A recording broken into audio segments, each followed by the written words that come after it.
Leafs win again, 4-2. Just as you said, didn't you say? No, you said 4-1, didn't you? Yeah, I said 4-1. Right. Well, closer than I was.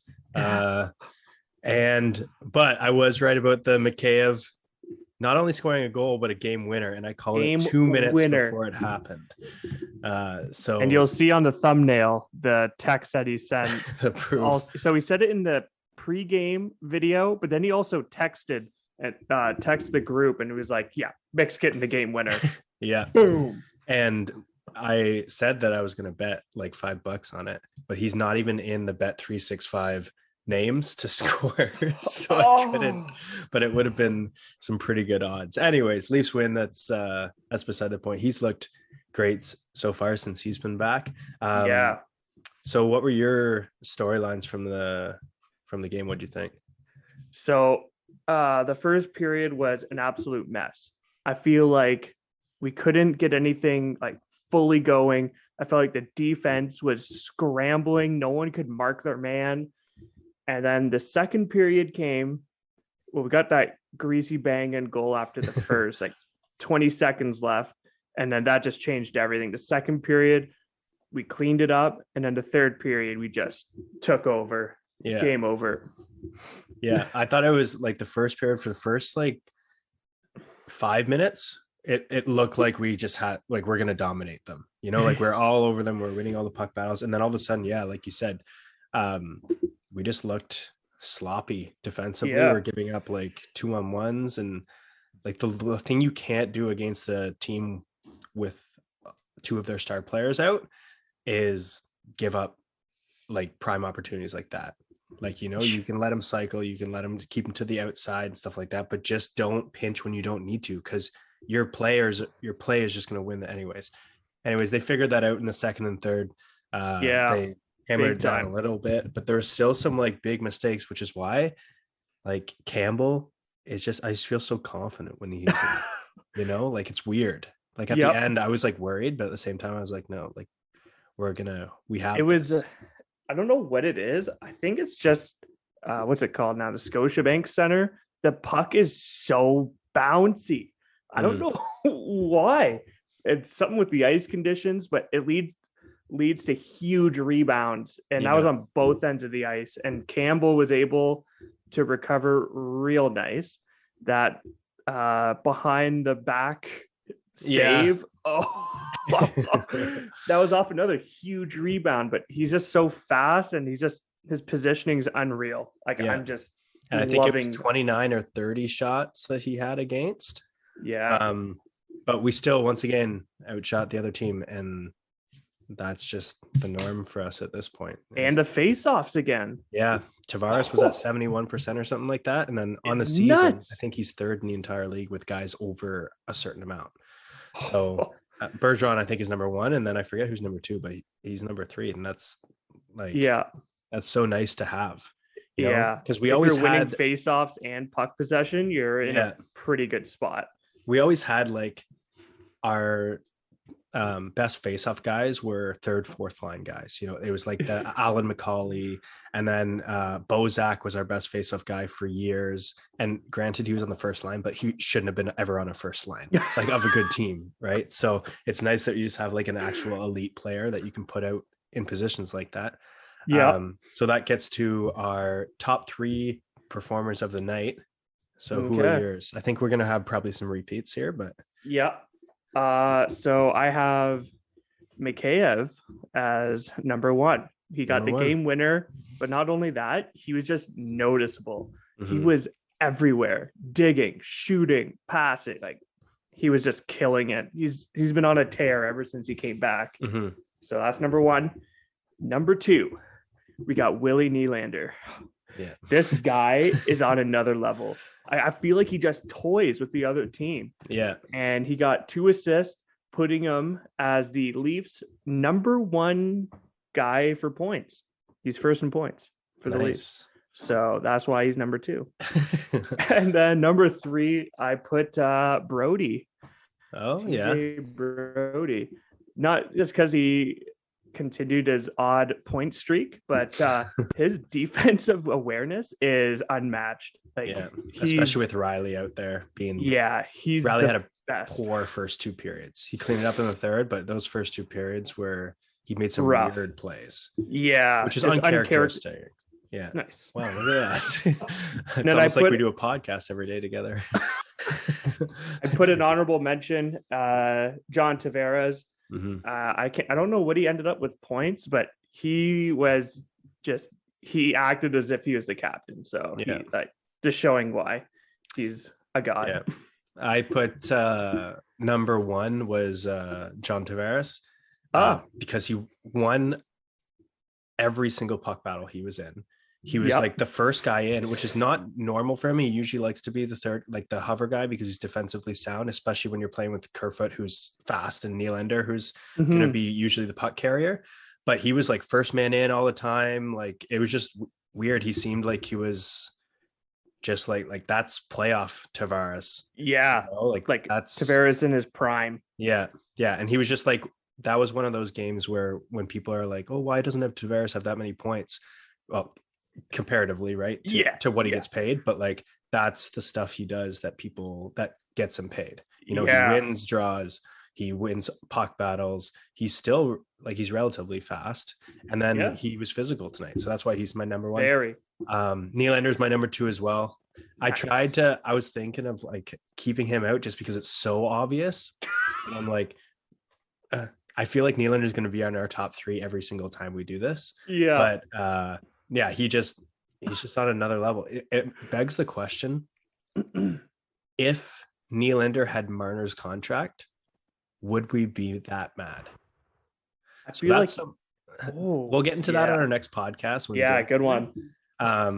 Because I was thinking about that and I was like, I don't know at this point, like he's playing. Like if they swapped, I'd be like, yep, makes sense. Yeah, it would make more sense. But and then my number three was Michael Bunting, just because I noticed him way more than Zach Hyman. He had some nice little dangles. There was one play where he like toe dragged it through a guy's stick and back through his skates. And then there's another play in front of the net where he did like kind of the same thing. And he's got some hands on him. He's got speed. Guy was getting drew another penalty, right? And I think he leads the team in drawing penalties. He has to. Yeah. And then Hyman was invisible until the third. He had some good plays in the third, but it's just like, that's why I put him there, because you have to compare the two, you know? Especially on this night. Yeah. So I just thought he outplayed Hyman and he gets paid a hell of a lot less. But granted, Hyman was playing with Guy and Bunting's playing with Marner and Matthews. A little bit different, but I mean, you have to take what you see. And then who did you have as your poor performer of the night? All right.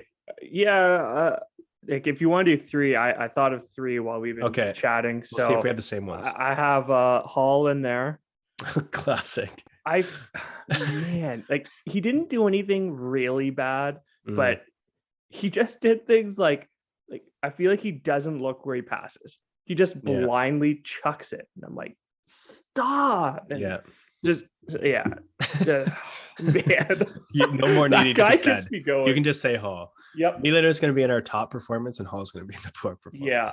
Okay. And then I think I talked myself into putting Morgan Riley on disappointing, just because poor decisions. Really and you also expect more. And he was just going deep, even in the third. I noticed him in the corner, and I'm like, "We're winning. What do you?" Yeah. And then three, I don't really have anyone. I kind of have Engvall on the fringe. Really, I thought he had a good game. That's interesting that you found that. Yeah, I'd say it's good, but he just held on to the puck way too long. I felt like. But maybe that's just being really nitpicky. Yeah. But he didn't do anything bad. Yeah. Hall. And that's the thing. At the start of the year, Engvall was doing things that actually hurt the team. Yeah. And now he's out there being he's being smart. Yeah. He's fast and he has a big body. I actually noticed one play. This is why I actually thought he had a relatively good game. And you can't judge games based on one play that is noticeable, because it's a lot of other things that we're not paying attention, like off the puck stuff.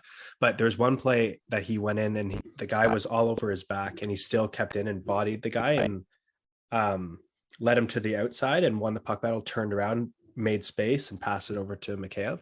And it was just like, that's Engvall, the pass would just go in, shoot it right at the goalie's pads. Facts. And he just, that's why I actually like that he kind of held on to the puck, especially on that third line when like you want to have puck possession.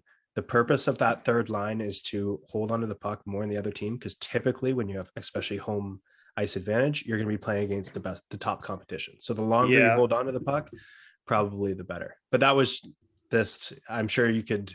Yeah, that was just forcing myself to put a third in. Yeah.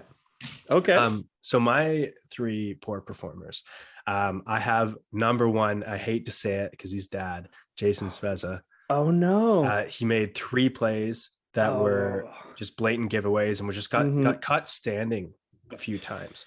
And it's just like, he was out there weirdly a lot against like Draisaitl and those guys. And it was just, maybe that's just why he looked a bit off, is because he was playing against competition that's clearly just faster than he is at this point. And he was playing with Simmons and Ritchie, who are not fast. But I just didn't like the way that he played. Another couple giveaways in his own zone. That last game he had one, and it's just uncharacteristic. But I have no doubt that he's gonna get back on track. My number 2 was Muzzin. He looked slow. Oh really? Yeah, I found he looked slow. He did make that one giveaway that almost led to the goal. That was Muzzin. And then I think it's just his first game back from injury after like 17 days off. So that's like, it's tough to give it to him because I like him, but he did look slow out there in my opinion. He looked slow, but I thought he was like all right. That's because he's playing with Hall. That's everyone like, looks by good. Comparison. And then my third is Marner, and not necessarily that he had a bad game. It's just like, you need to bury that on the power play when he hit the post.